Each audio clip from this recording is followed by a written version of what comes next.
Sveiki, es esmu Marta Petkeviča, un šī ir mana video prezentācija manam mākslas darbam Beidz. Mana darba galvenais iedvesmas avots bija reāli stāsti un informācija par vardarbību ģimenē, ko mēs varam bieži vien redzēt kaut kādās ziņās, sociālajos mēdījos, piemēram, kampaņās sakarā ar cilvēktiesībām.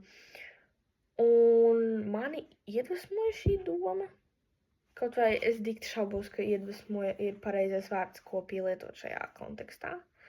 Es vairāk apgaismoju šo problēmu, kas ir mūsu sabiedrībā un vienmēr ir bijusi, un es nezinu, kāpēc par to netiek tik daudz runāts, cik par to vajadzētu runāt. Es zinu to, ka ir ļoti daudzi cilvēki, kas speciāli kaut kā cenšas, vai viņi arī negrib pamanīt šo problēmu, tas ir ļoti pretīgi, bet mūsu sabiedrībā ir ļoti daudz cilvēki, kas iet šim cauri, un pats bēdīgākais ir tas, ka daudzi no viņiem izvēlās ciest klusumā, jo mēs kā sabiedrība, kā kopiena, esam likuši viņiem vilties. Mēs nespējām viņus aizstāvēt, atbalstīt. Cik daudz ir bijis tā, kad upuri saņemās drosmi beidzot aiziet, uzrakstīt par saviem pāri darītājiem, pieņemsim uz policiju, un cik daudz reizes ir bijis tā, ka policija viņiem vienkārši nenotic. Un tas ir patiešām šausmīgi.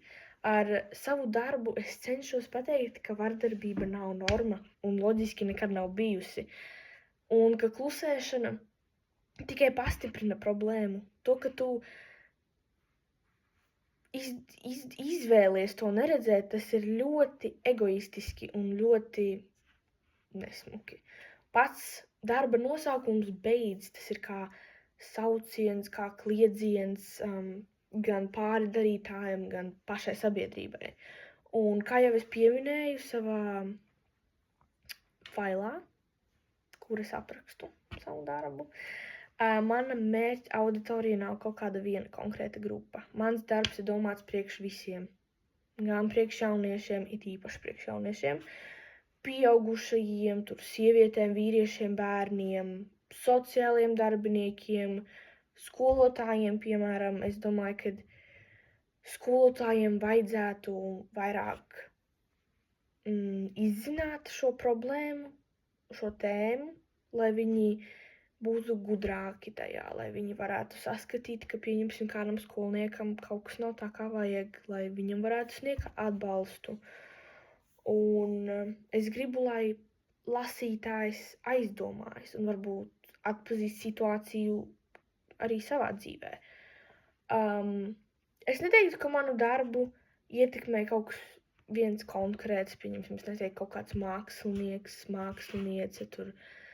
Es vienkārši pati par sevi kā cilvēks, man ļoti patīk gan lasīt, gan skatīties filmas par cilvēku traumām, par psiholoģiskām problēmām, vardarbību tajā skaitā. Un es gribēju radīt kaut ko līdzīgu.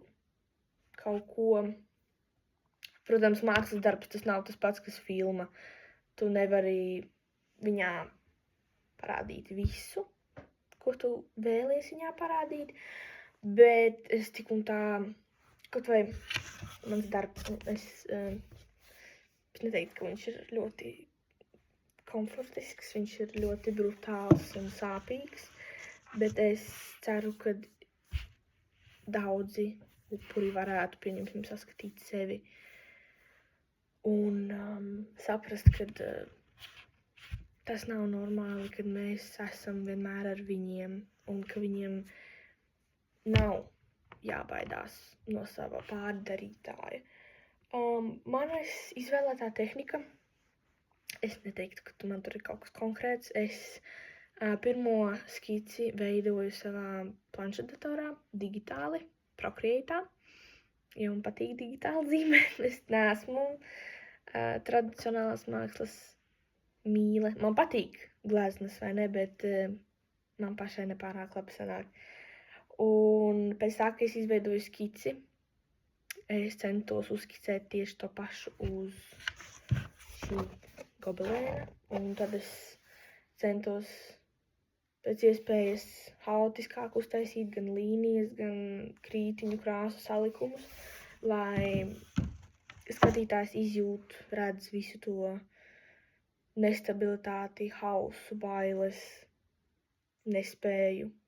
Tāpēc, jā, citiem ir jāsaprot, ka mans darbs nav tikai par vienu cilvēku vai par kaut kādu vienu konkrētu situāciju. Tas ir par daudziem, kuri nevar pateikt beidz skaļi.